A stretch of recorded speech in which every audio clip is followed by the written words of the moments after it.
प्रयागराज की पवित्र धरती, जहां कुंभ और माघ मेला लाखों श्रद्धालु को आकर्षित करता है, वहां आस्था के केंद्र में बैठे एक बड़े संत पर इतने गंभीर आरोप लग गए हैं जो पूरे देश में चर्चा का केंद्र बन चुका है। जी हां, आज हम बात कर रहे हैं ज्योतिष पीठ शंकराचार्य स्वामी अविमुक्तेश्वरानंद सरस्वती के बारे में, जिनके खिलाफ पॉक्सो एक्ट के तहत एफआईआर दर्ज हो गई है। ये खबर सुनकर कई लोगों के होश उड़ गए हैं, क्योंकि ये सिर्फ कोई मामूली आरोप नहीं बल्कि नाबालिग बच्चों के साथ यौन शोषण का गंभीर मामला है। प्रयागराज के झुंसी थाने में 22 फरवरी की रात को एफआईआर दर्ज की गई। आरोपी का नाम बताया गया शंकराचार्य स्वामी अविमुक्तेश्वरानंद सरस्वती, उनके शिष्य मुकुंदानंद ब्रह्मचारी और 2-3 अज्ञात लोग।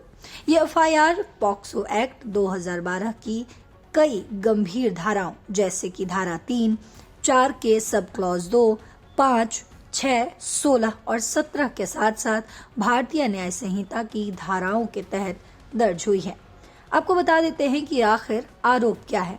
दरअसल 2 नाबालिग लड़कों ने आरोप लगाया है कि उन्हें गुरु के रूप में सेवा के बहाने कई बार यौन शोषण का शिकार बनाया गया।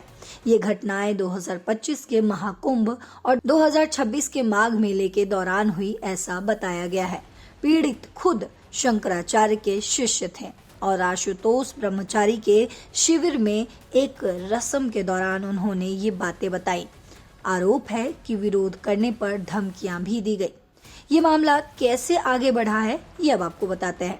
दरअसल शिकायतकर्ता हैं जगत गुरु राम भद्राचार्य के शिष्य आशुतोष ब्रह्मचारी। उन्होंने जनवरी 2026 में झुंसी थाने में लिखित शिकायत दर्ज की, फिर पुलिस कमिश्नर और एसएसपी से भी मिले, लेकिन कोई कार्रवाई नहीं हुई। आखिरकार उन्होंने पॉक्सो स्पेशल कोर्ट में अर्जी डाली। कोर्ट ने पुलिस की प्रारंभिक जांच देखी, पीड़ितों के बयान कैमरे पर रिकॉर्ड किए गए, उसे सुने गए और 21 फरवरी को आदेश दिया कि तुरंत एफआईआर दर्ज हो। कोर्ट ने कहा कि आरोप बहुत गंभीर है, इसीलिए इलेक्ट्रॉनिक, डिजिटल और फॉरेंसिक सबूत जुटाए जाए। आपको बता दें, एफआईआर दर्ज हो चुकी है, पुलिस जांच शुरू कर दी गई है। झुंसी थाने के एसएचओ महेश मिश्रा ने इस पर कहा है कि कोर्ट के आदेश पर कार्रवाई की गई, जांच चल रही है। वहीं स्वामी अविमुक्तेश्वरानंद ने आरोपों को साजिश बताया है। उन्होंने कहा है कि ये राजनीति से प्रेरित है। वे कोर्ट में सबूत देकर सच साबित करेंगे और शिकायतकर्ता आशुतोष ब्रह्मचारी पर पहले से ही कई केस भी दर्ज हैं। अभी तक कोई गिरफ्तारी नहीं हुई है, लेकिन जांच के बाद आगे का फैसला होगा। ये मामला आस्था, न्याय और सच्चाई की जांच का है। एक तरफ बच्चे की सुरक्षा है, तो वहीं दूसरी तरफ झूठे आरोपों से किसी की छवि खराब ना हो।